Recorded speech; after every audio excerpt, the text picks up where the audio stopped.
we kind of made fun of it in that episode where it's like, after 1 month, tool improved by 5%. Yeah, 7%. But that was still significant, whereas you can't really say the same in glycerin.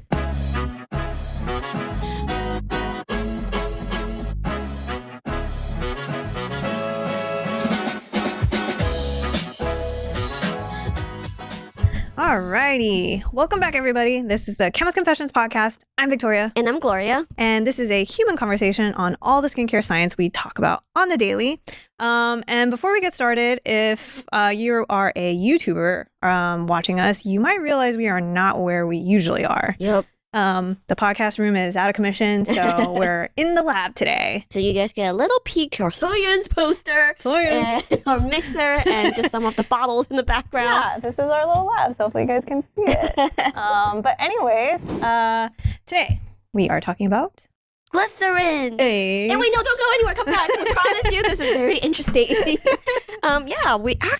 We polled people on our Instagram account on what moisturizing ingredient they want us to hit, and glycerin is one of those things that people are realizing that it's starting to gain a following, or even though it's been around for a long time, it's touted as kind of the unsung hero that you don't think about a lot. So today we are going to talk about glycerin and whether or not it is secretly the best humectant out there. Yeah, and I think when we polled people about glycerin, we realized there's actually a lot of questions about even what this ingredient is. Yeah. Like, they hear that it's this hype hydration ingredient, but like, what does it do? How much to look for? So we're going to try to answer all of those questions for you guys. Starting with, what is glycerin? Glycerin is a really simple molecule. It's considered a sugar alcohol. Definitely not the drying type. It just means that it has 3 alcohol groups on the chemical structure. It's very hydrating. It's very water friendly. And fun fact, glycerin is actually the backbone of a lot of fatty structures that occur in nature. You might hear about things like triglycerides. It's literally called triglycerides because it has 3 fatty tails attached to a glycerol backbone. And that's why, one more fun fact, when you make soap and you saponify and break off that bond, you have glycerin as a side effect. And it's actually everywhere. Yeah. And one thing to keep in mind is glycerin can actually be sourced from both animal and plant, but in cosmetics, it's predominantly plants. I don't think I've stumbled upon an animal-derived glycerin. I think it's just not as efficient. Yeah, it's not needed really. Most of the cosmetic sources of glycerin does come from vegetable sources. But outside of cosmetics, you can find it in all sorts of fields, from food additives to medical applications. Now, those may be sourced from petrochemicals and other sources, but either way, it's really everywhere. And in medical applications, the use level can be up to 85-90%, or using a neat as a light antimicrobial. Ultimately, if that doesn't tell you how cheap it is, I don't know. Yes, if it's used in everything, it's economical.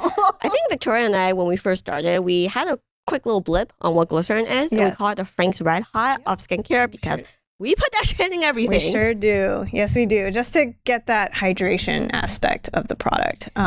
Yeah. I was going to just say, it is very weird to see how glamorous glycerin has become, when as chemists, we know that that's kind of like, it's like the default because of its benefits. And we're like, no one's going to care. It's so not interesting. So basic, so exactly. vanilla. But it is fun that people are now curious. So we should talk about what are its benefits and aspects. Yeah. What it boils down to is glycerin is a hydrator. It's a water grabber. It's one of the most common humectants you'll see in your products. We should add that one of the key differences between this and, say, hyaluronic acid is its size. Hyaluronic acid is a polymer, so that means it's huge. In the episode right before this one, we talked about how it can range from something like 50,000 all the way to the millions Dalton. Yeah, and glycerin's sitting at 80. Quite small. I actually read a random stat in one of the papers saying that it takes 3 days for glycerin to absorb its weight in water. And I realized there's no stat out there on glycerin, but I just thought that was kind of interesting. I was like, oh, cool. Glycerin just sitting there slowly. 3 days. But it is a humectant. But yeah, we should, I think one of the great things about glycerin is actually, of the hydrators out there's actually some data. Yeah. Whereas a lot of these hydrators, it can be very proprietary. people don't really care about hydrators. So they're not going to do this very technical work to show proof of concept. But yeah. Yeah, it's actually been a chemist favorite for like 50 years. So when we were doing the research, putting this episode together, we were able to find some papers from like the 60s. And just to kind of highlight the power of glycerin, this is a relatively old paper that just looked at, this is very simple. It's not put in a cream, so there's no emollients or occlusive. This is just a water glycerin combo. And they tested glycerin at, 0%, 5%, and 15%, and then tested immediate effects on water loss and showed that the more glycerin you have, the less water loss you experience. Which this is over 4 hours. Yeah. Yeah. And this effect persists over the entire 4 hours. So, yeah, that said, I did want to add one study where in the same paper, they were very academic about this. So you might be wondering, because no one would ever, as a humectant in water, it's not always ideal to show like, it's the goal is it will evaporate because there's no like oil component to help keep that. So I did like that they did an oil and water cream with 10% glycerin versus an empty cream. And they did see that it's significant, but it's like marginally better, I think, in terms of improving tool over a 7-hour period. So I did want to share that if you guys are curious what would happen if glycerin's in a lotion. Yeah, that's a great point. And then finally, we should talk about, I think one of the things is, the studies we shared, you can hear that the time point is quite short. Yeah, a couple 4 hours, to 7 hours. Yeah. So what about long term? Yeah, in the same paper, like Victoria said, they're very academic and they think about all these scenarios. Yeah. So they actually had the subjects use these moisturizers, the blank versus the one with 10% glycerin, over 2 weeks. Yeah. And I will say, when I was doing research, I find these old papers get very creative with their charts and graphs, because I did a double take. I was like, I have not seen charts that look like this in some time. Also, it's so hard to have a takeaway between the 2 weeks, and we'll explain what this test is. Yeah, so basically, they send these subjects home with these creams, and then they measure them 1 week after, and then again 2 weeks after. And then they basically divvy up into subjects that improved in terms of skin hydration and subjects that didn't improve. This isn't about the magnitude of improvement. It's just yay or nay. So if it falls under the x-axis, that means it didn't improve. And then if it goes above, that means the subject showed improvement. And as you can see, the regular moisturizer without glycerin, some subjects respond okay to it and show some improvement. But between 1 week and 2 weeks, the amount of people that improved stayed pretty much the same. Whereas right off the bat, almost everyone saw hydration improvement in the glycerin group. And then by the end of 2 weeks, everyone in the glycerin group saw some sort of improvement. Again, how much? We don't know. Yeah, and it's really hard to see like a difference. What I mean, and going back to my statement before, was it's hard to see a difference between 1 week and 2 week. Like how much more of an improvement do we see? It's like, but they say it's significant improvement. So this is one of those trippy charts where I did a double take. I was like, which port in tried to put the dots in there? Yeah, for real. Okay, so hopefully that gives you an idea of what glycerin can do for skin, how it performs in the short term as well as possible long term. But I think the general question that everyone is aware of is there's so many humectants out there. How does it compare? Is it the one that everyone should be using? That why do we use anything else? So let's get into that after a quick break. Yep, let's take a break.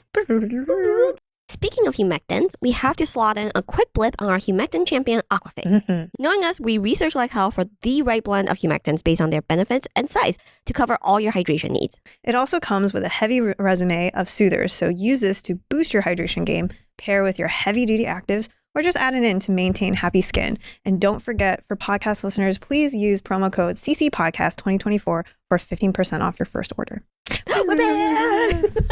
Okay. All right. Okay. So, I like this part. For the question of the week, is glycerin secretly the best humectant? And, like Victoria mentioned, in the hydration realm, there's very little comparative data. And again, once we leave the retinol realm, the comparative studies tend to be far and wide in between, sometimes really small. I think it's funny that we started with retinol, now that I think about it, because it's like, here, we give you all this really interesting data, and for the rest of the months, y'all are going to have to hear us talk about really crappy data. Yeah, such is the cards that we are dealt. So, but I will say as far as hydrators go, glycerin is actually pretty well studied. Yes. And again, it's been used and been a cosmetic chemist favorite since the 60s probably. Yeah. So there is a good amount of comparative studies out there. And two of the ingredients that it often gets benched against is hyaluronic acid and urea. We will do a dedicated episode on urea next, but so we'll go into more about what it is and whatnot.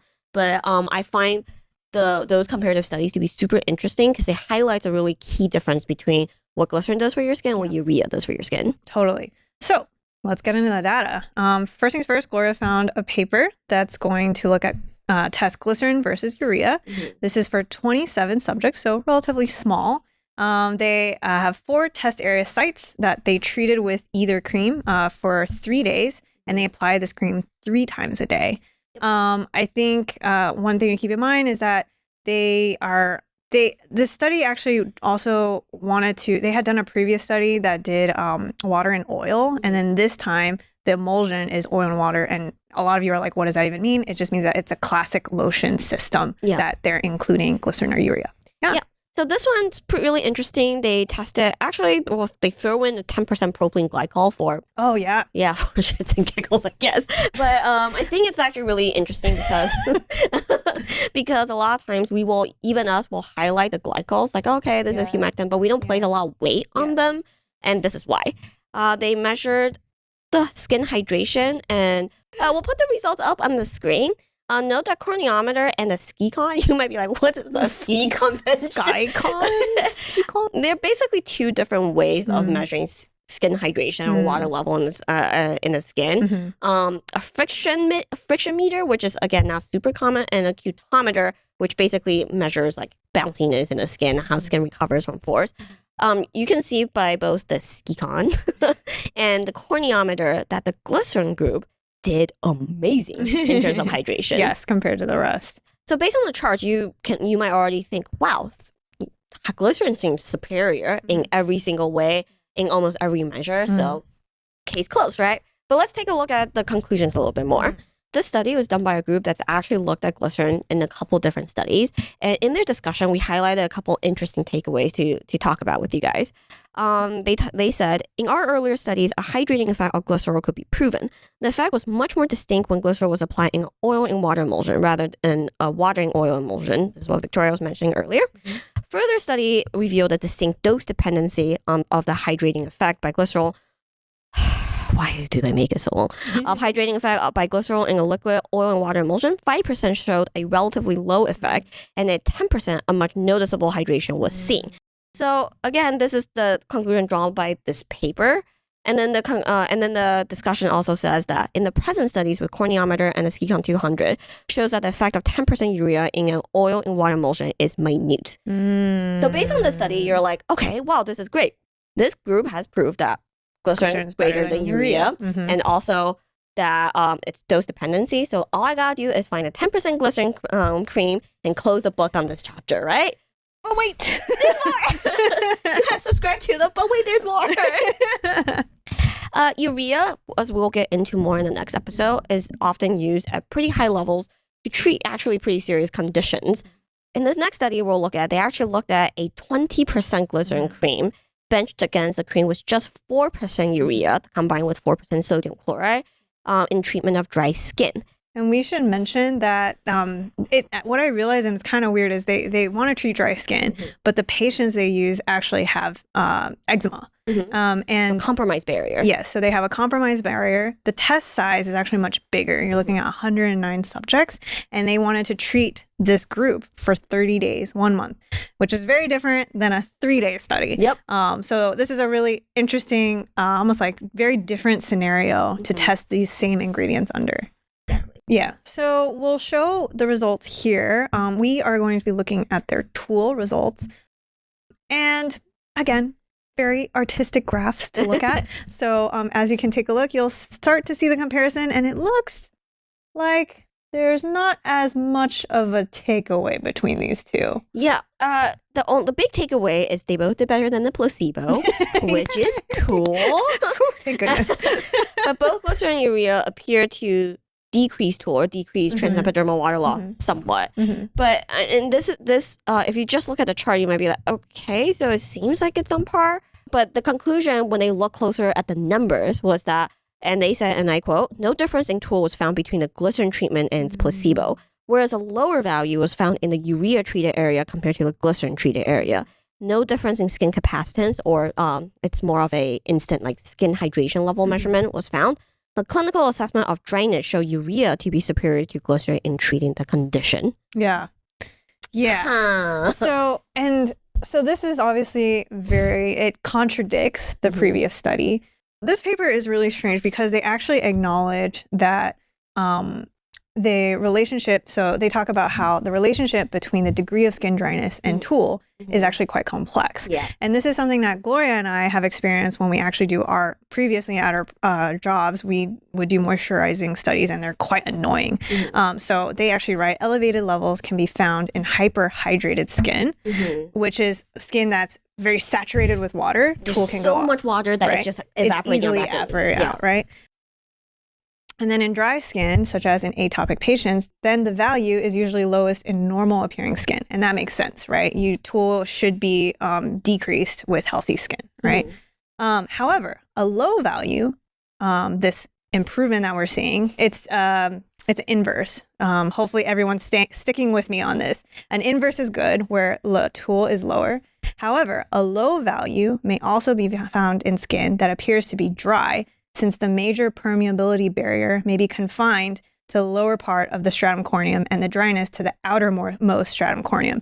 So they're basically saying that while tool is an industry standard to measure hydration in the skin, it doesn't give you the clearest of picture of actually what's going on. And they're trying to explain why these results maybe aren't as, I guess, definitive as they were hoping to see. So that's actually a great point. And we'll kind of like package that again a little bit for you guys. Tool transepidermal water loss, as you can probably imagine, the healthier your skin barrier, the lower this value should be theoretically. But if your skin's already so dry, there's nothing to evaporate out, it might give you a deceivingly low tool. Or if your skin's so soaked with water, it might give you a deceivingly high tool. Yes, exactly. So what this paper did really, really well on is, other than the tool graph that we highlighted, they also had medical professionals assess the skin on other characteristics like cracks, redness, roughness, and scaling. And the paper is kind of making a point that measuring tool is great, but you kind of have to pair it with these type of assessments to really understand how a product is performing for dry skin.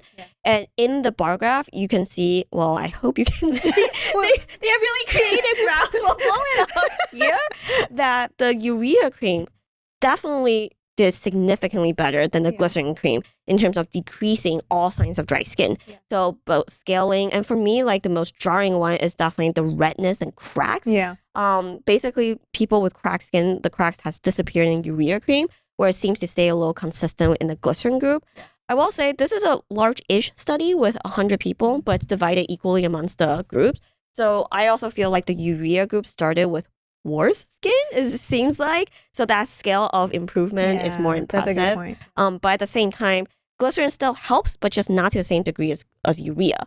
But what's interesting is in the previous instant 3-day hydration study, they use the same level of urea and glycerin, and to make that assessment that they're on par or like glycerin superior in terms of hydration. Versus this one's 10% glycerin versus 4% urea. Sorry, 20%. Sorry, 20%.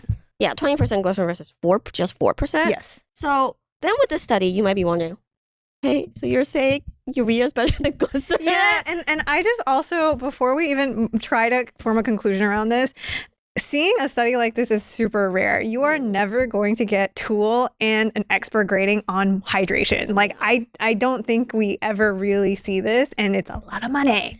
So I just want to point that out. But yes, so to conclude, where are we at, Gloria?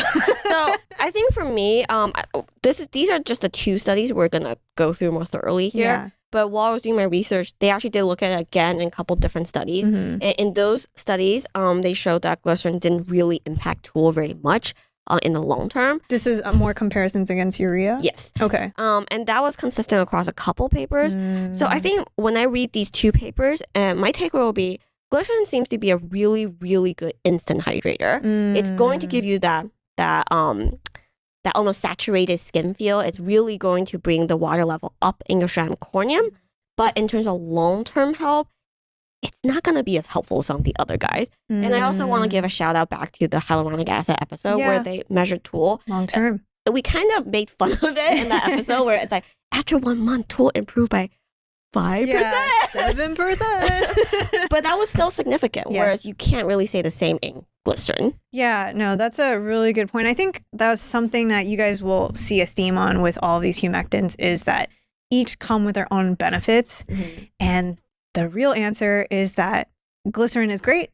But you are missing out if you're only going to single out and only get Glycerin. Like, why? There's no need to. Exactly. And I think that's the other half of hydration is a lot of people are like, okay, I just want the best hydrator, guys. Yeah. But there's two different concepts at play here. One is hydration, period. Water grabbing power, the end. Glycerin is amazing. It's one of the best you can get. There's no direct comparison in terms of it being the best because you're just never going to have a comparison across 100 different materials. Yeah. But it is one of the best. But in terms of barrier care and longer term improvement, especially if you have compromised skin, this is not it.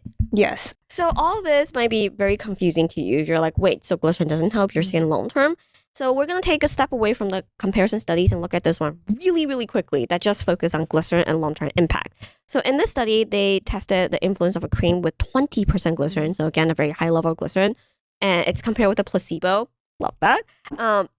They tested this on 17 healthy volunteers. Very small study. Yep. They focused both on corneometer, so skin hydration level, and also Tool. So they assessed the permeability of skin over time. They also decided to, because these are subjects with normal skin, they decided to irritate their skin first with SLS to see, okay, so let's impair the barrier function a little bit, use this cream, and see how it impacts hydration and Tool. Yes, so this was done kind of as a medium-length study. The subjects were irritated and then used the cream for 10 days. Yeah. I'm starting to feel like hydration study time length is very arbitrary. Well, okay, remind me in the next segment for us to talk about how long to use a moisturizer to know if it really helps your skin or not. Because this time point feels like it's all over the place. Yeah, exactly. And the conclusion here is a 10-day treatment of normal skin with 20% Glycerin significantly increased skin corneometer values, indicating an increase in hydration. However, no influence on Tool was observed following treatment with Glycerin, and no difference in skin sensitivity to SLS-induced irritation was obtained between the areas. So this actually, I think, summarizes our general feels on what Glycerin does, right? Yeah. So immediate hydration, bueno. Long-term improvement in Tool, or how it may affect general skin barrier and improvements there, can't say. Yeah. So hopefully, I think that's a great study to end on in terms of just summarizing our general feels about this good humectant, but not the best. Yeah, so there's a lot of different concepts of hydration and also barrier function at play here. So let's sum it up. We've hopefully through these studies, we've painted the picture that actually the results kind of vary. It's not like a winner across the board, right? But we know Glycerin is helpful. So the first summary Gloria just mentioned is Glycerin is a great humectant for daily hydration. The second is based on the data, it's pretty mixed. And we feel that in terms of long-term barrier support, we're not going to be relying on this ingredient for that aspect. But daily hydration, yes. Yes. And the last thing to hit on is we get a lot of questions on percentages. Yeah. Glycerin's been tested at a wide percentage range from 5 to 10 to 15 to 20. Yeah. While the data, if you look at it neat, does imply more is more when it comes to Glycerin. But at the same time, again, we don't really think it should be the only humectant in your routine. So 5% will be fine as long as you mix it with other stuff. But if you use it neat, if you use it as your solo hydrator, you might need a much higher percentage, like in the 10 or 20% realm. So with that, let's take a break. All right. So instead of our commercial today, we are throwing you another animal fun fact for your trivia night. Yeah, this one is super, okay, maybe not fun, but I find it very topical because this is about how transepidermal water loss is not just a human not a human problem, but it's a problem for bats, especially with climate change. Okay. Did you know that compared to other mammals, bats have a lot of surface area, and that means they tend to lose water more easily through evaporation across their skin. So if you think about it, with climate change and the temperatures are rising, now bats are really at risk of drying out and dying from dehydration through Tool. Yep. This is kind of a rough scenario all around. In a recent study, which cross-referenced a number of bats admitted to wildlife rehab centers in Italy with weather data. The study analyzed roughly 20 years of data, found that more bats were brought in for treatment, typically because they fell from their roofs, showing signs of injury or dehydration in the weeks when it was in the high 80s or hotter. So heat waves across the board are not only bad for humans, it's really rough on wildlife as well. Wait, this isn't a fun animal fact. This is a sad animal fact. This is a very sad animal fact. And today, the takeaway is to alert you guys that climate change affects our ecosystem very severely. Yeah, and bats play a very important part in our ecosystem for sure. Wait, so since they are having such issues with Tool, do we just dunk them in Vaseline and send them on their way? So bats glide. I feel like adding Vaseline weight might be an issue. Don't do that. I wanted to share because I thought this was really interesting and random. Is that apparently bats, their flight pattern is actually very different and they're actually very weird compared to birds. Because bats, if you think about it, they don't take off from like a stationary position. They have to basically hang because they're hanging upside down. They need that lift to fly from falling. So it's so bats as a flying species is a very weird animal. And yeah, so if you ever, because I don't know, I never thought about it. I was like, yeah, if you think about it, bats in order to fly have to do the weirdest things, even to just get some air and lift. Yeah, I actually think if they didn't carry rabies, bats are freaking cute, man. Some of them, I don't know. Face only a mother could love. That is true. But either way, they play an important role all over the world across different ecosystems. So I guess it's not a fun animal fact corner, but just something to think about. And if you're curious about this subject, definitely take a look at the research and join the effort. Save the bats. All right. Let's wrap this up. Yes. Let's talk about how to use glycerin in your routine, which is going to be relatively simple, and how to shop for glycerin. And I think Gloria found this really awesome paper first, and you thought we were done with studies. This really awesome paper that actually wanted to look at blends. You know how we were talking about how blends might be more advantageous? Well, here's a study for you. This is where they investigated. We wanted to look at glycerin, hyaluronic acid, and silicone oil together in a cream or separately and see how they performed. Yeah, this is super interesting. They actually did 6 creams and they investigated using these creams after 30 minutes versus after 6 hours. And basically just did a bunch of combinations. Basically only glycerin, only hyaluronic acid, only dimethicone versus combinations of these. And the conclusion finds that looking at all 6 creams, they found that the cream that has both glycerin and silicone oil shows the highest moisturizing value. And second, the result was a cream with both hyaluronic acid and silicone oil, not surprisingly. And then third was the glycerin, hyaluronic acid, and silicone oil combo. Find it weird that that's only the third one, because one would think that would be the first one. But again, this is a relatively small study, but that is to say any of these combinations did better than any of these things by themselves. And also, again, this is to point out, this is a 6-hour study, just like we were saying about glycerin. It's great as an instant hydrator. So it kind of makes sense to me that glycerin would outperform the hyaluronic acid one. But yeah, I agree that I find it surprising the blend isn't better. But all in all, I think, this is cool. And we should mention silicone oil.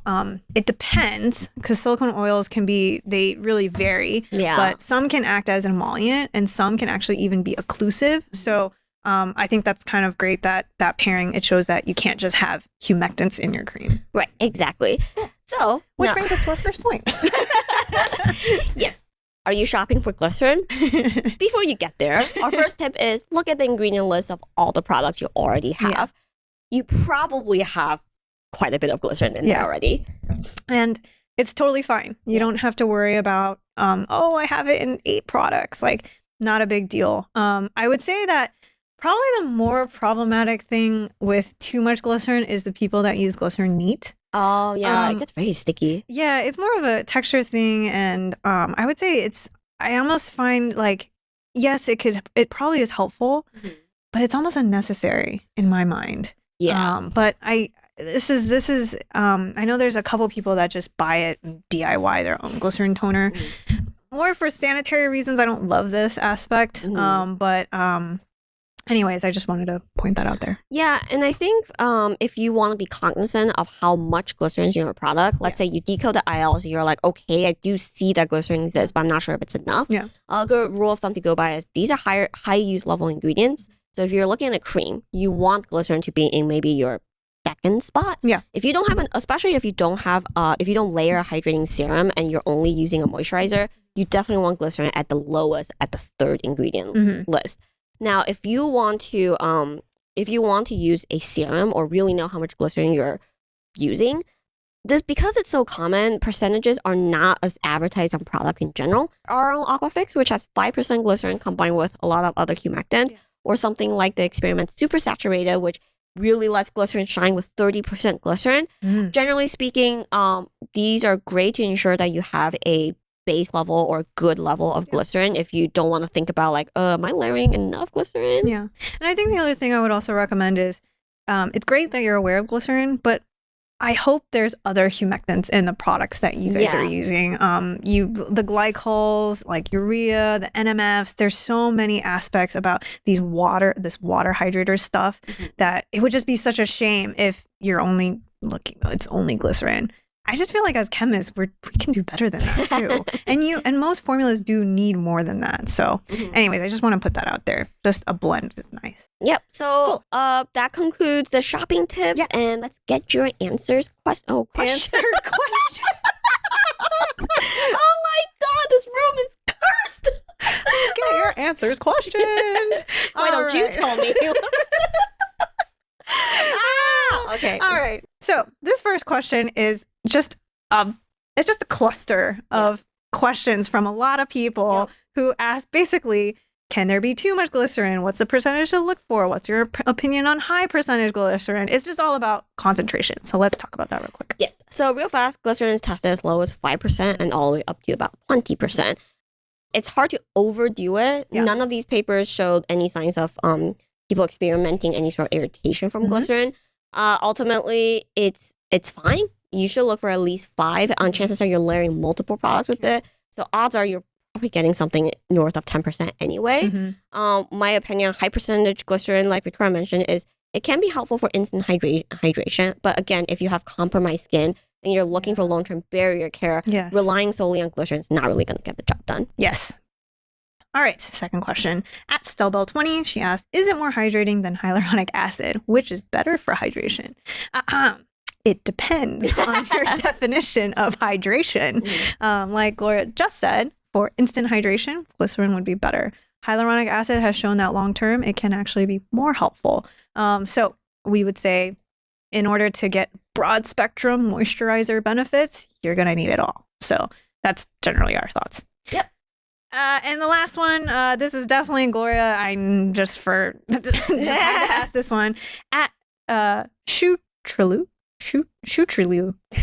Does it taste good? I think this person is trying to be very funny. But fun fact, glycerin is used as a food additive and it is mildly sweet in taste. Yeah. We wouldn't expect you to please don't go lick your toners and glycerin stuff, please. Yes. Cool. But yes, this concludes our... And we're going to end there. Next episode, we are going to take a closer look at urea. Yeah, so if you have be a good one too. Any questions about that, you can post down here. Yeah. Wow, I really should have just let the conclusion roll. All right. So if you have a burning question, you can look for us on our website at chemistconfessions.com. You can write to us at info@chemistconfessions.com. Head to our Instagram if you have a burning question that you'd like to be answered on the podcast. It's usually polled throughout the week. What day? Well, you're just going to have to check. You can DM us there and or you can just leave comments on our YouTube video below. But otherwise, we hope this episode was helpful for you guys. We'll see you guys next week. Thank you. Bye.